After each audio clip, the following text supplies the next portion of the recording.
Hello, and welcome to the Comedy Wine List podcast, where we get to know comedians and wine one glass at a time.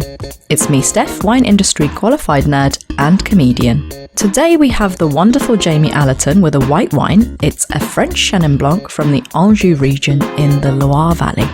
We filmed and recorded today's episode at Humble Grape in Canary Wharf. It's a gorgeous and fun waterfront wine bar. It's a restaurant as well that focuses on organic and sustainable wines. Jamie is an incredible comedian, MC, and even quiz host.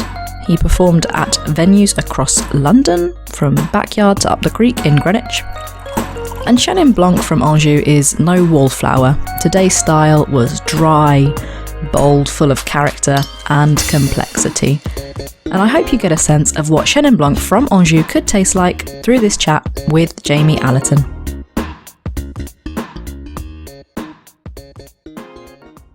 Tell me, before you start going down a track that I now have to edit out, tell me about what you've been up to since lockdown, seeing as you brought it up. Oh God, it's been really cold. Normally I cycle. I did loads of cycling in lockdown. Jamie, every time you do a cycle, you post it on Instagram like a basic bitch. Oh no, but it's always funny, isn't it? It is, because you call everyone fat shits. Yeah, I'll do a post of the bike ride that I'm going on, and sometimes the big ones, like I cycled down to Brighton last year. Yeah, sure, you did, with cubes and stuff. No, I did it with Ben Mumford, my friend Ben. Yeah. And we did all of the football clubs in London in one day. And it's just funny to post Good Morning Fat Shits with it. And I've had people come up to me at a gig and be like, fat shits! You're saying it like one word, fat shits. I got recognised in the street. So you got fans now? Yeah, I got recognised. When did that happen? I was cycling down Lea Bridge Road, and I was at a red light, and this couple came over and went, "Can we just say we're a big fan?" And I was like, "What?" And they were, "We look at your cycling pictures." And they'd seen me at a gig, followed me on Instagram, and then they just liked my cycling pictures. That's the dream. Yeah. I want to quit my job so that people can recognise me for pictures of my calves on bike ride. I fed you with a wine today, haven't I? Because that's the point of this podcast. Because it's in a bottle, so already it's classier than anything I've ever drank. There's a whole thing that goes behind how I do it. Did I describe it to you, or do I? I think you just told me the brand, of which I did not look up. No, fair enough. Of course. Why would you research anything? Okay, so you are a white wine today because of the topics that you cover on stage. They're not exactly like sexual or political or anything that's like polarizing to an audience. They're everyday stuff, aren't they? So does this wine hate itself? Is that? Well, we shall see. I'm like, how do I squeeze that in? Is this somehow? a depressed wine? I don't know, man. This is a complex wine. You're a white wine. Cool, we've covered that. Yeah.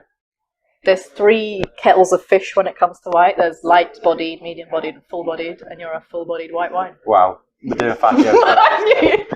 Wow. I've not travelled all the way on the Jubilee line for this when I'm trying really hard. Now, if you've watched an episode before, there is genuine reason. Okay, so light-bodied stars are sillier, medium-bodied are talking about the struggle, and full-bodied white wines is someone who's talking about every day, but is imbuing it with all of their emotion. Oh wow, okay. And that's why you're a full-body white wine. It's not because I'm fattest or in any way wanted to make that pun. I mean, the message you sent me to come on this was, "Oi, biggin." I know you like a free drink. But that's good. No, it's cool. I'll take it. I'm a nice person sometimes when I'm not drinking. That's not to be fair though, you do start your set off by saying that you're a larger man. Yeah. How does it impact your comedy? For good or worse? That's good. I mean, there's a bunch of unwritten rules, isn't there, about doing comedy, and one of them is you should point out the thing that the audience notices first. I've heard this a lot. I guess as a female comedian, I do address it with my material. Well, you come on and shout, "I'm a woman," don't you? Show everyone my vagina. Yes. See? With a bottle of wine there already, and somehow you've matched it to someone in the audience. Boom! You're a rosé. You're a full-bodied vagina. I do, and I think it's good to cover. I don't just make I'd like to say I don't just make normal fat jokes of I was at home and I ate loads. Whoa! I quite like the kind of the anger you can have at people because we all know. It's like you can't hide it. So it's quite fun to be like, I know I'm fat. You know that I know I'm fat, and now let's explore like how angry I am that you can see that and that I can't hide it. Okay, so that's where it's. I get. Yeah. You're addressing it from the off. But it's not all fat jokes. Sometimes I talk about my girlfriend cheating on me. Yes. Sometimes you talk about being northern and stuff. It's another one of your topics. I have had a very bad realization that I don't have a bottle opener. I'm going to have to crawl under the table again. That's all right. Open this bad boy up. That's all right. I'll carry on live. I'll tell everyone about terrified. The first time I ever met Steph. It was. Don't tell them. It was like 10:30 in the morning. On a street corner. Someone said, I think that girl's a stand-up comedian. And she was coming out of a kebab shop that had a lock-in. And you don't normally get kebab shops with lock-ins, but this must have been a classier one. And she had a pint of wine, which was weird. And I've never seen anyone mix wine and gravy before, but it looked horrible. And even as a northerner, where gravy is kind of our main sense of culture, it's pretty horrible. And she'd done that thing where she'd had makeup on from the night before and then cried it off. So she had a new layer of makeup, which was weird because she'd gone for like a different lipstick. So it kind of looked like a sexy version of Two-Face from Batman, which is weird because she was planning an acid attack on the day she told me on it. So yeah, that was how I met Steph. She's back now, ready for us to open the bottle of wine. What did I miss? Oh no, I was just being nice about it. A load of bull. There is a very slim chance you were nicer than me. Okay, so what we're opening right now, Live on air, is a lovely wine from the Anjou region in France, which is kind of central. Oh, that's my favourite region. East. Oh yeah, you know a lot about Anjou. The Anjou region. The clay soils. It's quite a warm region. Can produce quite medium to full-bodied wines, as we've discussed. Oh. This is made from Chenin Blanc. You ever had a Chenin Blanc? I've heard of that before. Yay! That's a success. Oh god, I'm such a piece of shit. Yeah. Oh, Chenin Blanc. Yeah, I know that. It's, do you actually own White Dog. Almost. It's just a grape variety, and I've already opened this quite skewed, so... You're smashing this. As a sommelier... Sommelier? Sommelier? No, you're not a Somalian that I know of. As a sommelier... You're a licensed sommelier, aren't you? I could be. Am I saying it right? Sommelier. Sommelier. Anytime I get it wrong, I can just be like, well, I'm Northern, so that's on you.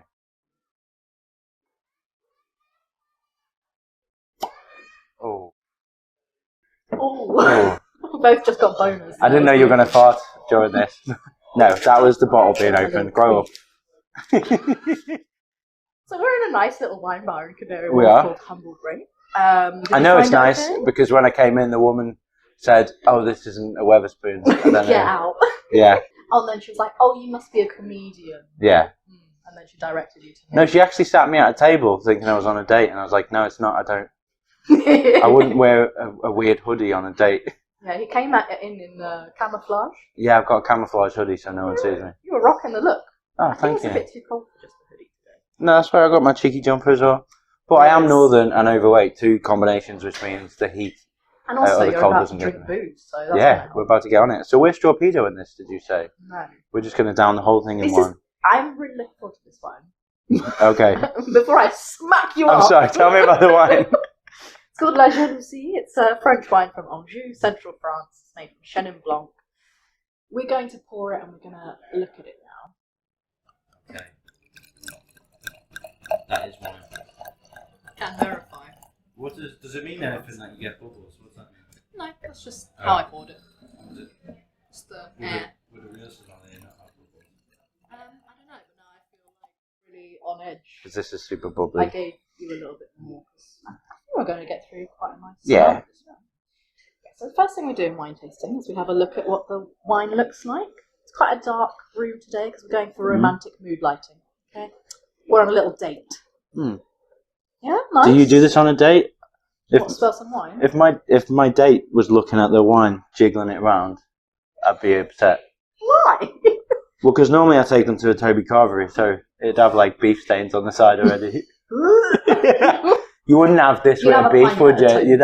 You'd have this with chicken, right? Jamie loves pimping out Toby Carvery, so Toby Carvery, you haven't sponsored Jamie yet. I am sponsored by Toby Carvery. Are you? Yeah, don't worry, I get freebies now and again. Yeah, you got a mask, don't you? Oh, that was made Carvery by mask. Comedian Katie Green. She got it for my birthday.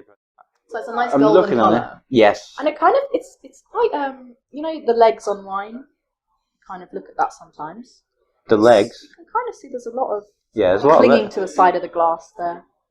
Oh, okay, so when you swill it, then it's how quickly it drops down. Yeah, it's a sign of the level of alcohol in something, but that's not always the case. So I wouldn't look at that exclusively, but to me, the darkness of this colour and the fact that it's got a little bit of retention on the glass symbolises that it's going to have a bit more body to it. It's kind of, there's a bit of an oomph to it. Right, okay. And that's how you have already covered Go on. what you are on stage. You're already telling the audience. I've got a by bit of the way. oomph to me, yeah. Yeah, you've got a bit And of I oomph stick to the side. What's for opener now? What's the first thing you start with?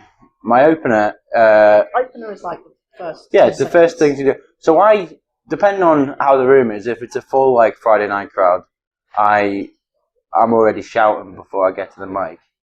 And I did it because it was a way of handling nerves. So I used to come on stage and just be like, and just start making fat jokes. And my opener tends to be, there's any fat people in the room, gives a cheer. If you didn't cheer, there's someone behind you going, you should have cheered. That was my opener, but it was more downbeat. But now, I'll start, yay, yeah, like try and get the energy up as high as possible, and then really crush it by pointing to someone in the front and go, I'm going to die before you. It is freaking hilarious because then like everyone feels bad about cheering and stuff, and it resets everything, and then you're in with your joke. Yeah. COVID was great for fat jokes because everyone got fat as well. So Yeah, I've been able to pull material from like 4 years ago, and people are like, wow, he's just written all this stuff now. I'm like, no, I'm not writing new stuff when I can be out cycling or drinking wine. I like that for you. I like that this is like, to me, someone who knows a bit more about wine, it's showing me that it's quite the character. That's what you do straight up. I'm quite the character. Oh god, being described as quite the character, that normally just means absolute arsehole, doesn't it? We've got quite the character at work. No comment. Okay, Wow, we're going to smell the wine now. Okay. Time No to smell joke the wine. answers. No, I wasn't. Trying to head him in. You put your nose fully in. You are this wine, so Oh. smell yourself. Oh, there's a lot going on, that bad boy. It smells like it got a 2-2 at Northampton University. That's quite pleasant, but then I'm not well trained in When you say smelling pleasant, wines. what do you think is pleasant about it? Well, like some wines I have like sense memory with where I've had too much and then things have gone bad. This is not that wine. But this smells like it'd go nice. This has got a lot more character to it. I smell honey and honeysuckle straight up. Right, There's a okay, lot grow of up. tropical fruits. There's no honey. There is honey. Maybe It I'm does smelling the have wrong sweetness. part. I'll turn my glass. As in, it's not mixed into the wine. This is the level I'm starting with today. But grapes have a tendency to express certain characteristics, and Right. you label them as honey, in my opinion. I think this one ran away from home. That melon, a little bit of melon in there. There's so much going on. It's really beautiful. What wood are you getting from it? There's Wood. always a wood. People always say a wood. I don't believe. I'm getting a strong balsa wood. Do you know what? There could be a little bit. Now you've infected my There you brain. go. See? Not as stupid as everyone thinks, am I? Although balsa wood's just There like could the be a wood bit of that's toasted. There's nuttiness. There's definitely nuttiness. Oh, 100%, yeah. How would you describe your comedy in 3 words? Oh Nutty? god, you sprung that on me.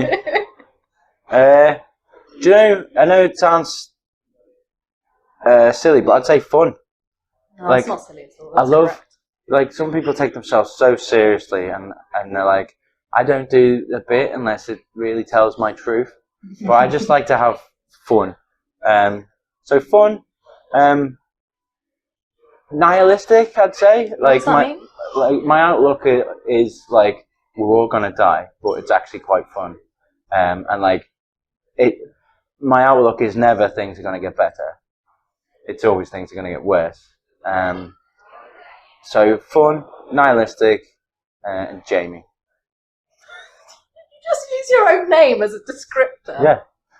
Wow. I did an interview for The Guardian, and I was. Oh, all right. Yeah, it was a couple of years ago. Wow. I didn't get paid that much. I still have a day job. But no, they were talking about like building. It was for the student section. They were talking about building confidence for comedians, and I was like, I just made this up because I couldn't fill the whole section. I said, yeah, before I go on stage, I'll just say my name a bunch of times, and it really gets me in the headspace of like, I'm Jamie Allerton. Jamie. I've never done that. Absolutely. But I'm going to do that now. I'm Jamie Allerton. I'm Jamie. It's quite like, give it a go. Like, just say your name at a question that does not. I can't say where the question is not what your name would be the answer. If someone's like, "What time are you getting here?" Just be like, "Steph." And not only does it annoy people, but it makes you giggle. Yeah, big-headed. Yeah. But like hyphenated, so it's just one word. So fun, nihilistic, Jamie. Well, we're going to see now. We're going to actually taste this wine. We're going to see if it's fun. Oh, good. And if it's Jamie. And we're not spitting it out this time, are we? There's no spittoon. This is raw. You can if you want. I can give you a little cup. I'm alright. Good. Okay. Well, I can have a few more before I drive home. It's a Sunday. The roads will be quiet. he's not driving. You're not Cheers. allowed to.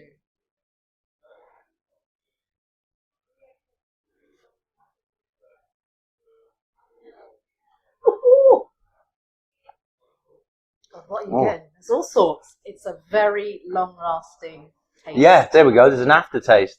That means it's actually really high quality. Oh, does it? The finish on a wine is how long the taste keeps going in your mouth. That's a good... So if I did what I normally do and added a bit of 7-Up to this, I would smack you in the face. would that Livid.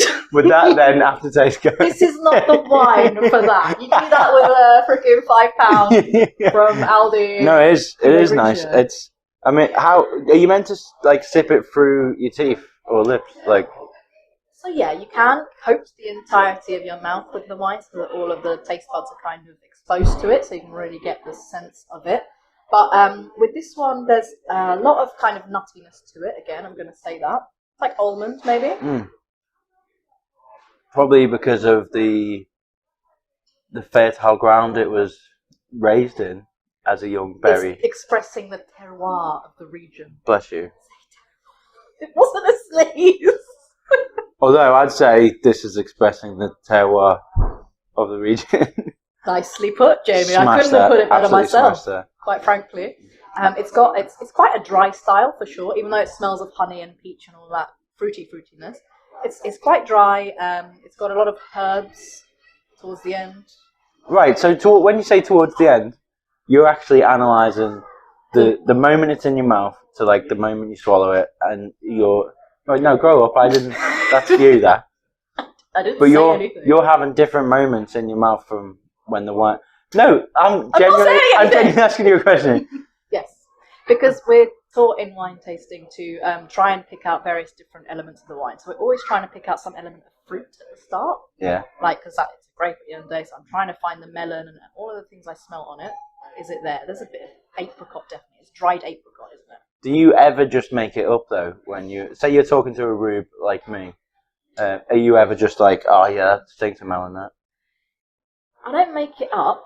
But there's an element of if you know what you're about to try and you've been taught about it, there's an expectation of what you might be tasting. Right. Okay. Yeah. And that could be wrong. If you were like doing a blind tasting, you might not actually taste that. So it's a placebo.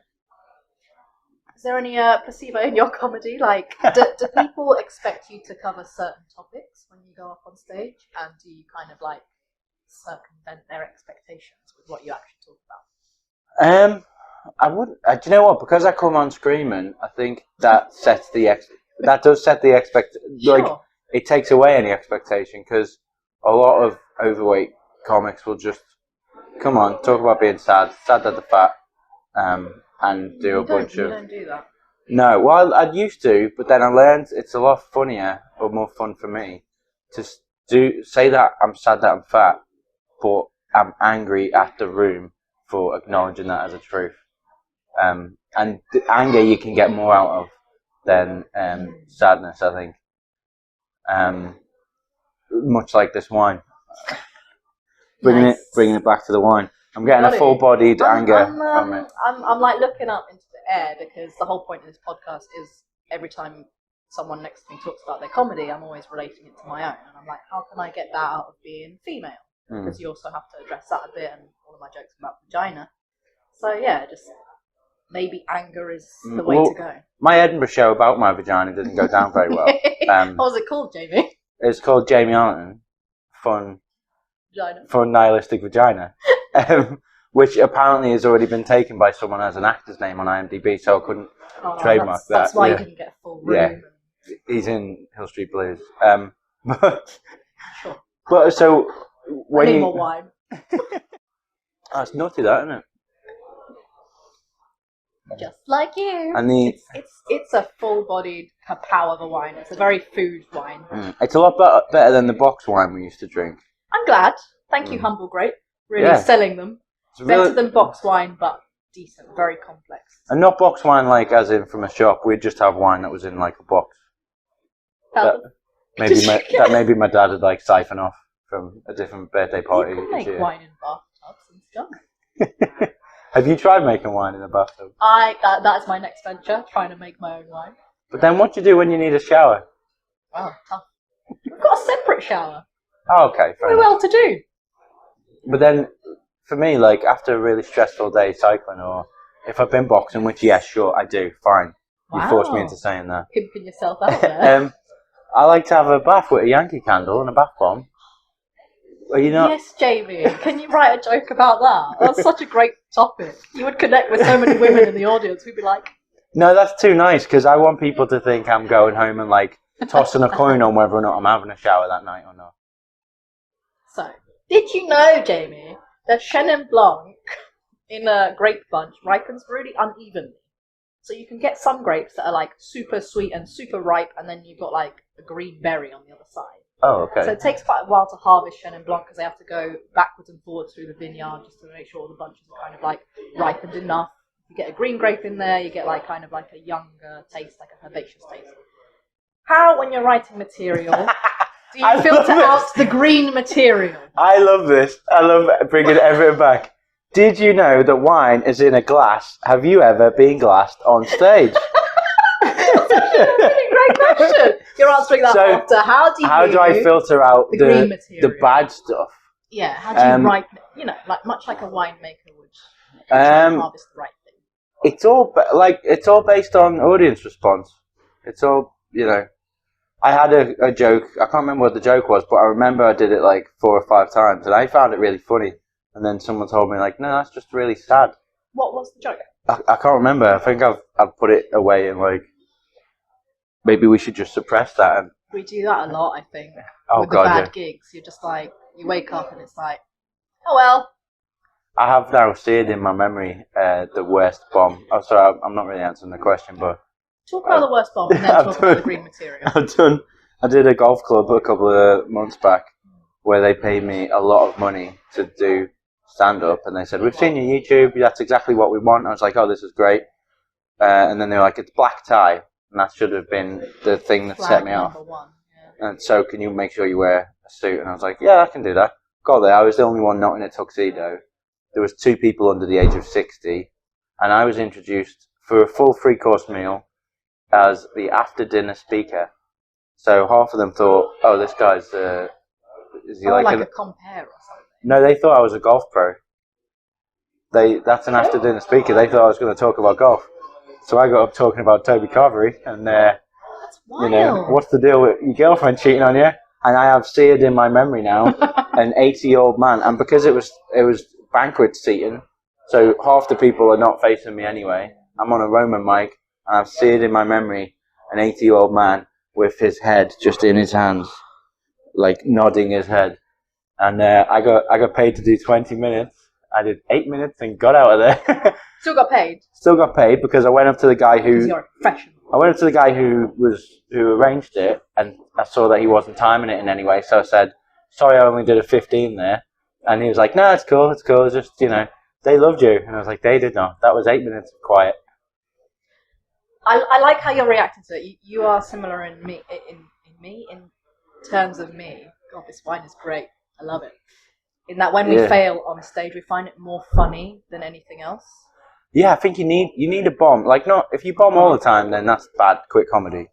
But it's kind of like when you're doing well, for me, it's like setting up a house of cards where the pressure every time you smash a gig, it adds another card. That's and if you don't allow it to fall down now and again, you take yourself too seriously. Yeah. So it's great to have just a big old stinky bomb, and it preps you for bombs down the future. Like and if it's gonna happen. Yeah, because you got to have a room where they just don't get your vibe. I don't think I'm a bad comedian that I absolutely stank the place up at that golf club. But if I hadn't bombed loads, not loads, not loads, I'd say like 80%. If I hadn't bombed a few times, how tall are your stack of cards right now? It's like one card. Yeah, it's the one that has the instructions on how to play. The Joker. Yeah. But yeah, I expect one of the best things is bombing in front of your mates as well. Like just having a big old stinky bomb. There's another laugh that comes from comedians when you're bombing. Because and it comes from such a pure place. When I laugh at someone bombing, it's because I'm like, how is the audience not liking this? Or this is one of their best jokes and they've delivered you gold and there's absolutely nothing, and that's hilarious because we respect that person already and we find them hilarious. Oh no, I'm laughing from the Schadenfreude. I'm like, I'm so glad that this person I know is having the worst time possible. I'm a very evil-bodied wine. Evil-bodied I'm wine. good from the light on that. This seems evil. This is the kind of wine that would laugh with Schadenfreude at something, I think. Yeah. And actually, La Jalousie is French for jealousy, isn't it? Oh, is it? Yeah, it's French for jealousy. So we're drinking. What's Anjou? That's just the region. Anjou is the region. So yes, got still it. learning. Yeah. Blanc, white. So it's the white jealousy of that region. The white hot jealousy of that region. Yeah, it was named after the winemaker's wife's horse, and he must have been jealous of that horse to name it this. I mean, when you see a horse, how can you not be jealous of it? Exactly. It's a really beautiful wine, I think. Yeah. 750 milliliters. 14% for a white wine. That's very high. Yeah. And the barcode is thin. No, we won't do entirely that. Now. What's your favourite barcode that you've had on the pod? Why are we talking about this? Anyway, yeah, so talking about Chenin Blanc. Oh, you wanted me to, how do I filter out the bad jokes? Yeah, how do you filter out the green material? So, there is an element of, like, does this fit into the rest of my stuff? Because I think it's fair to say, off stage, I'm a lot darker than I am on stage. I've cultivated always fun kind of thing on stage. There's the placement in the set. Like, some people drop a dark joke that they've done at the top, and you go, well, if you just add it to the end, once you've earned the trust, you can get away with darker towards the end of that set. Try it there. And there's also reading the room. I think sometimes you get comics who are like, well, I'm just going to be me no matter what, and I'm not that precious. I'll be like, yeah, I'll be more lenient. I'll do this for whatever the room needs. You've covered two things there. The first one is doing stuff that's way too much up front. And sometimes I've got this one joke about menstrual cycling, and I opened with it a few times, and it just set the room a little bit weird. And I had a few comments. I brought a date along to that particular one. Wow. He was like, yeah, you shouldn't start with that joke. The rest of it was great, but it was a bit like, oh, there's the hurdle, and now the audience has to kind of jump over that. Also, you covered. I truly believe you're someone who puts the audience first, but you do this off stage as well. As much as I hate them. Yeah, yes. You fucking loathe people, but you do. And I wanted to link this to the wine because Chenin Blanc in France. Shut up. We're doing this because you agreed to it. Because the wine MCs and also is a stand-up comedian. Look at it. You can hold the microphone. But Chenin Blanc in France, this is genuinely true, is the most versatile, especially in this region. You can make sweet wine styles out of it. You can make sparkling. You can make lighter body styles. You can make medium bodied, full bodied, all of the variety. And you can be quite dry on stage, but there's an element of sweetness to you because really what you're doing is you're trying to make as many people in the room have a great time as possible. And you do this off stage as well with comedian friends. Yeah. You try and liven it up. You're like trying to make it fun.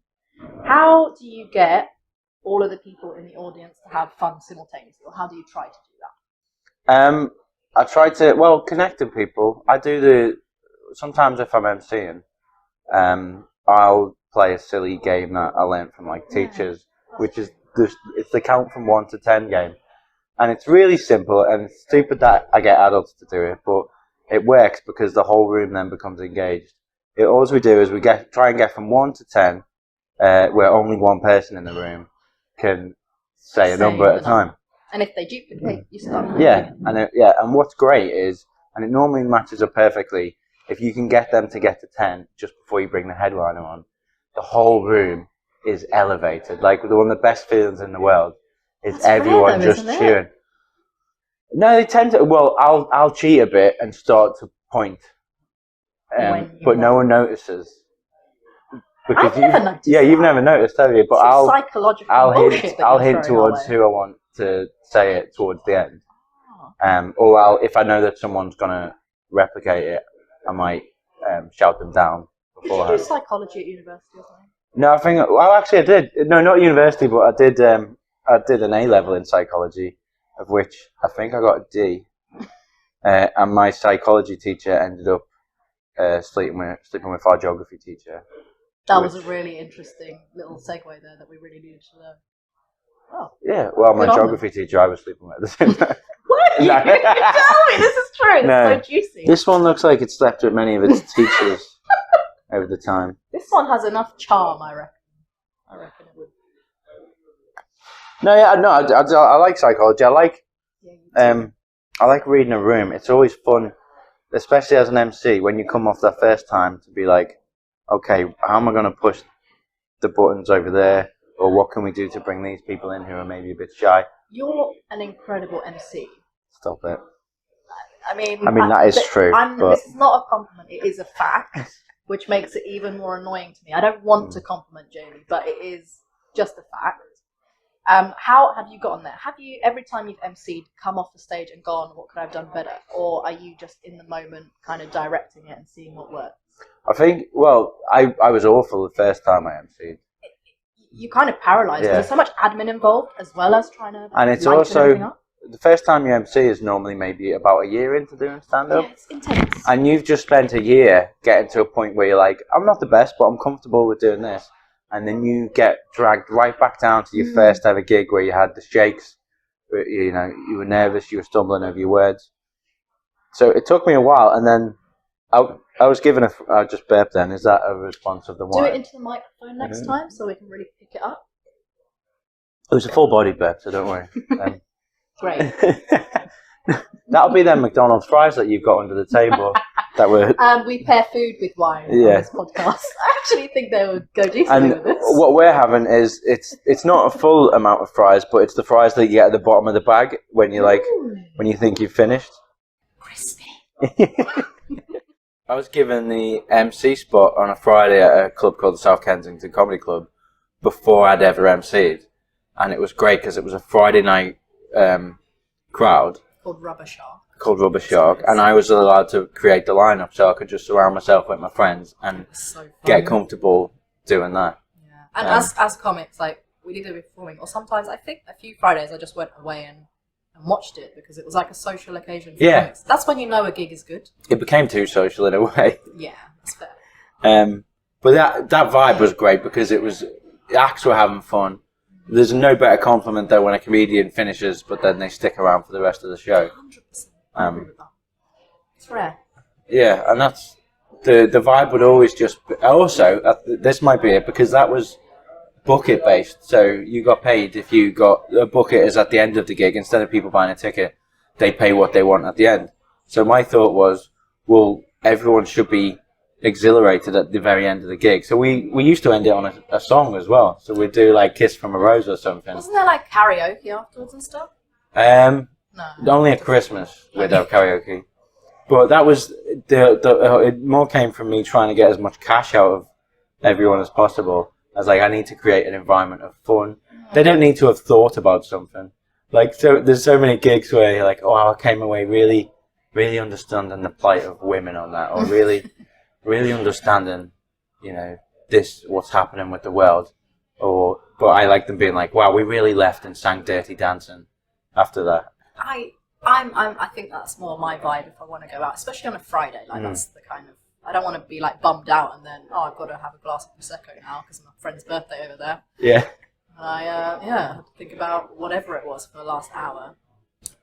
So do you think people having fun equals people putting their hands in their pockets a little bit deeper? Oh yeah, yeah. You get people who are like, that was the whenever I've got 20s in. Ooh, steady on, £20 notes. Someone's a professional. Whenever I've got 20s in, it's from people going, we had such a great time there tonight. Yeah, I think that's the difference between your MCing and mine. I'm much more like, this has to run smoothly, and that creates the level of like, it suppresses the fun in me a lot of the time. So off stage, I'm actually doing that at the back. People are surprised at how much I'm like. You're revving it up and stuff. I'll be making sure that the next act is ready. I'll indicate to whoever's on if they need to, if like you can do longer if you want, or we need to get you off. I'll let the next act know how much emceeing I'm going to do. If someone's arrived late, I like to say like, all right, that couple in the front is this, that couple there. Somebody's already covered this area. Don't ask them for their names. Yeah, it's so annoying. Asked 5 times. Because also that turns the room against the comic. When you've got a whole room that's like, we know that this is Shirley, she works on trains, her husband killed herself.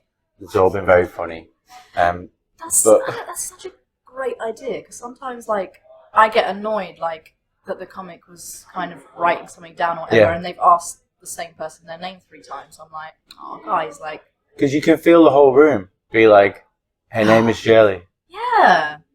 But you're actually helping them out, and that's definitely something I'll be taking away. One of the major things I think an MC is supposed to do is just to get information for the acts to play with if they want to. The room can unite. Yeah. And get to know each other, because we're like hosting a party is the phrase I've heard a lot of the time. And then the act can like kind of entertain the party almost. Yeah, that's a nice analogy. Yeah, it came from almost Laura Thomas. Like how this wine entertains the whole party. It entertains the whole palate. This Anjou Blanc Jalousie. It's a very complex wine though, and you are a very complex individual. Because I think you do really try and get into the mind space of the person you're trying to entertain. Yeah, I like to find out like what is making them tick. Like, where are they coming from? Are there any patterns that you've found in your kind of psychoanalytical journey through comedy? Not patterns, and I'm normally drunk by the time I'm talking to the audience, but I find that the more successful someone is, the more they're likely to say how boring their job is. Like, people, you must have seen this, where you go, what's your job? And like, oh God, you won't find anything funny about this. I'm the head of marketing for Stoney. And you're like, yeah, but anywhere apart from this room, that is something to shout about.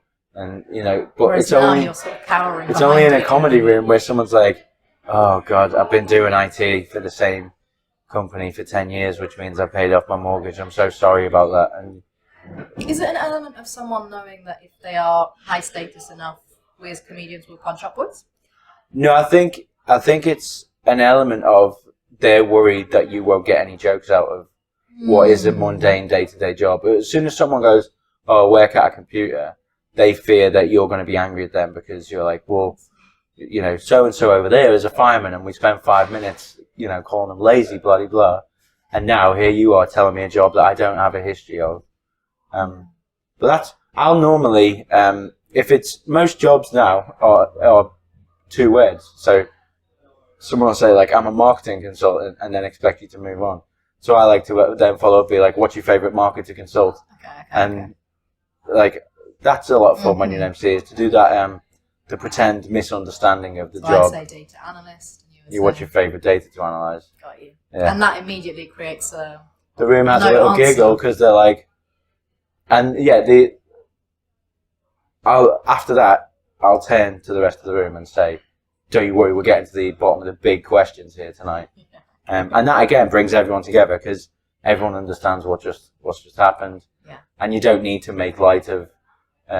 unless it's a properly evil job, the whole, like, taking the piss out of someone's job. Instead, I find it funnier for me to make incorrect calculation about that job. What do you prefer doing then? MCing or doing a gig? Oh, I try to not lean towards either. because obviously there's the danger if you're an MC to get bottled as an MC. It's a struggle I have. I think I'm more myself when I MC, but because I MC so much, it's impeding what I could be as a stand-up because I end up chatting to people because I love that element of MCing. Like I love being an MC, but I could be a better stand-up comic if I just We've all let it said go. that as well. Steph that's actually really struggles letting go of the MC. It's my micromanagement. That's the name of our WhatsApp group. Is Steph should stop MCing and comedy. And podcasting as well. But she should keep drinking wine. Yes, keep drinking wine. And that's the link. Do you know, I love both, but they are a different kettle of fish. Like, they're a different skill. Sometimes they're a different job. I find probably doing stand-up harder because I'm not in control of the room in the way that maybe it's a power thing of like when you're an MC, you're in charge of the vibe of that room. But then I find that if people compliment me more on my MCing than my stand-up, so I know that I need to work more on my stand-up. So I try to just bring tools over from the MCing, but I love doing stand-up probably more than MCing, but I find MCing easier.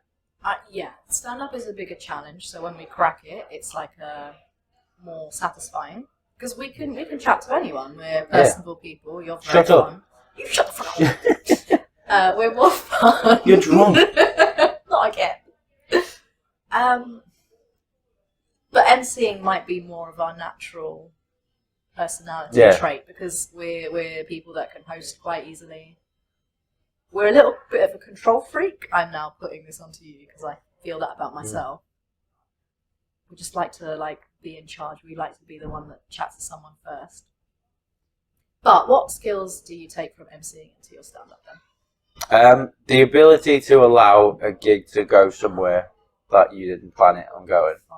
Because I'm sure you've seen this where a stand-up has a routine and they want to get through that routine, but they've added a bit of audience interaction with that. Yeah. And something absolutely golden might have come out of the audience, where everyone at the back is like, ask this question or explore this.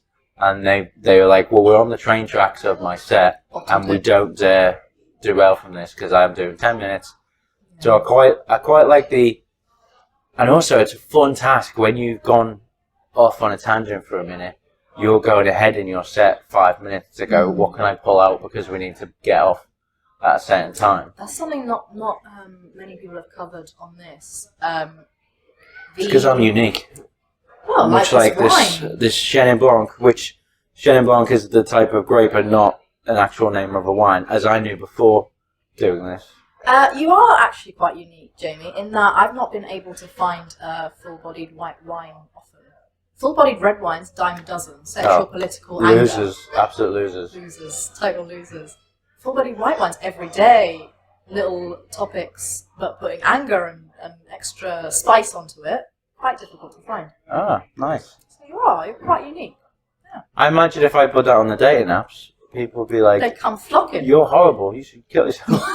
Imagine putting, I'm a full-bodied, if you ask me what kind of wine I am, I'm like a full-bodied white wine from the Anjou region, I guess, of France. And then they meet me and I'm just having a Now you have there. an answer to that well-known Hinge question that women ask men. What kind of wine are you? The kind that my mum used to drink before she'd drive me to school. That's the one I am. Enough to give her the confidence to drive on the roads without a license. You know what else is social? This wine is so... It's beautiful. You can drink it with friends, or you can drink it at home crying, looking at pictures of your ex. No, you can't. You need food. You can have food while looking at pictures of your ex. That's true. Just slobbering KFC gravy onto like an old laminated picture. Not even framed. Oh my god, you are upper class, aren't you? I'm sorry, but yeah. What do you drink? Although I'm a child of two immigrant parents, I wouldn't call myself upper class. Oh yeah, I wouldn't call myself upper class. Well, you probably have a lot of regional food from the area your parents are from. Pierogi. Delicious. Yeah. Well, I've come from Irish heritage, so there's a lot of potato-based soups. Have you ever tried scouse? Scouse would go well with this. I don't know that. What is scouse? It's lamb-based normally. Yes, okay. You can have this with lamb, yeah. This would go well with something bold and with a lot of sauce. Well, scouse is It was invented to have on a Monday or a Tuesday because it's the leftovers from the Sunday roast. Oh, that sounds lovely. So you throw all your leftovers in a pot, you boil it, add some leeks. Is there a specific sense of humour that Liverpudlians have that the rest of us just don't? Yeah, I guess. Well, because you're quite a dry individual. Like you're quite like this wine. I think I probably, because I moved away when I was 18, so I probably don't have the Scouse sense of humour, which is very outgoing, very boisterous. It's kind of louder than what I am. Okay, there's levels. You're on the level because you're louder than Londoners. Yeah. But you're saying there's a more there's a more, because off stage I'm actually quite shy, and I know no one believes that, but if I'm in a group of new people, I get a little bit uncomfortable until I can kind of make one of them feel small, and then I'll be like, yeah, okay, I've done this. I think you do a little 180. The minute you get to know someone, then all of it comes out. There's like very little middle ground with you. It's either you don't know someone or you fully know them. Yeah. And the shyness is where you're like, oh, as a stranger. Yeah, but... Yeah, definitely. And also I've got enough friends, so I'm like, I don't want to get to know them. Especially when you're dating and stuff. It's like, you need to prove to me that there's that I need to spend time with you. Because there are a million other things I could be doing, people I could be meeting. What makes you so special? You need to stop saying this at the start of dates. That's the first thing I tell them on Hinge. From the stage. Yo, sell yourself to me.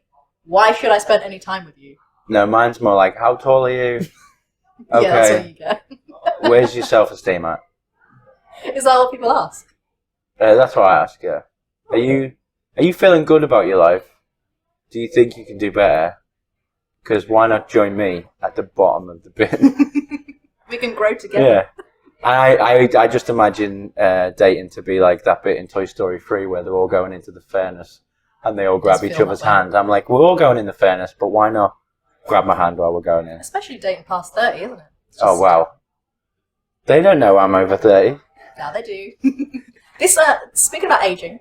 This is from... 2018. I was going to say, it smells like a 2018. It was a good year. Was it? Was 2018 a good year for wine? I don't know. You have to be really specifically in the know about every single region when it comes to years. So if you say 2018 was a good year, it's not across the globe, is it? Because South Africa could have been having different weather patterns and stuff. It's of that region. So for the Anjou region... Don't ask me because I don't know. Oh. But speaking about aging, we're going back to the wine. Before you I'm going to top up if we're talking about aging. So the reason, we can smell kind of toasted nuts on this. Would you? Yes, please. That's a very good sign that a wine, especially a good quality white wine such as this, has aged a little bit. The smell of honey is also an indication of beautiful aging in the bottle. This wine is aged nicely. How do you expect your comedy to age over the next few years? How's it going to change in its bottle? Real poorly. I'll probably get cancelled soon because they'll just listen to me and be like, he's pretty anti-fat. So let's cancel him just in case. No, I think my comedy will age fine because I haven't really changed it that much, and I don't have an agenda. Like my agenda is to make people laugh, so I'm happy to. I've never gone with like, oh, I've got this great joke, but I won't be able to say it nowadays because I just not necessarily. But let's think about the energy or the emotion. I imagine I'll have less energy as I get older, and as heart disease takes its toll. A little bit more downbeat. Yeah, once I'm in my chair because I've lost my foot to type 2, that I'll probably be doing a lot less performance-based. No, jokes aside, I love being high energy. I'm a high energy act where if I can, I'll really run over to an audience, jog, and kind of get over their table. Which pre-COVID, I used to grab audience members and stuff. Yeah, you did. And you're not allowed. Fist bumping. Can't do that anymore now that you might actually kill someone's nan. PC gone mad. But it's hard, because we used to high five and we used to be a little bit more in people's face. I think over time I'll probably keep along the same themes. Of you explore your own history. That's probably my favorite thing to do as a stand-up, is just to go over something that happened to me in the past. take it apart and go, oh, we can analyse that for jokes, which I don't think that's ever going to go out of style. I don't do traditional punchline setup or setup punchline. You're a bit of a storyteller, actually. Yeah. An observational storyteller, something that's happened to you. My writing style is, if I go to a new material night, I'll take one thing that I want to talk about for 5 minutes, and then I've written about 60% of it, and then find the other 40% on stage. And that, as long as I keep to that, roughly, I don't think I'll change. So that's your little, you go to new material, say 5 minutes on a new topic, and then of that new topic, if it goes well in the future, it's like a good 2-minute joke, I guess. Oh no, I'm lazy. I'll try and turn it into a 10. Ah, okay, that's interesting. I don't feel like your stories are that long or anything. Do you bounce I'm them very into good. other things? He is very good. And you've probably seen me more MC than do stand-up. That's true. And I don't like to put any stand-up in my MCing, apart from the end of the opening when you need to let the room be like, okay, we're doing jokes now.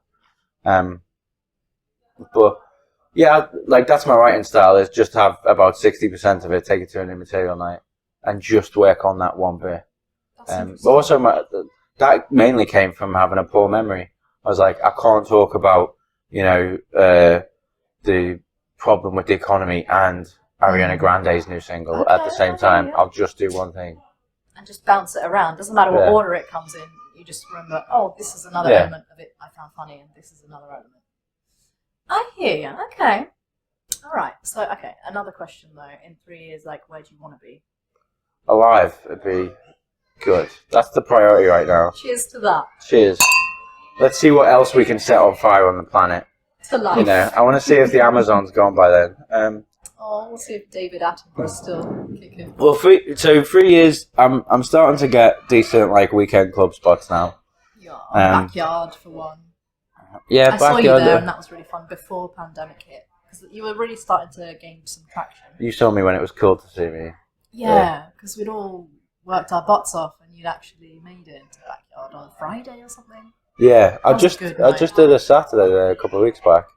And sure, it went great, but that doesn't matter. That's not the point. Isn't that people coming up saying I was the best? That's not what we're talking about here. It is though, but also you're like, follow me on Instagram at Allerton Jamie if you want to see someone go to all the different Toby Carveries around London on his own, just crying. While they give me 10% off. Yeah, pimp them out. Thank you, Toby Carvery. Thank you, Toby Carvery. So that was Jamie Allerton on the Comedy Wine List podcast. Do follow us on Instagram at the Comedy Wine List.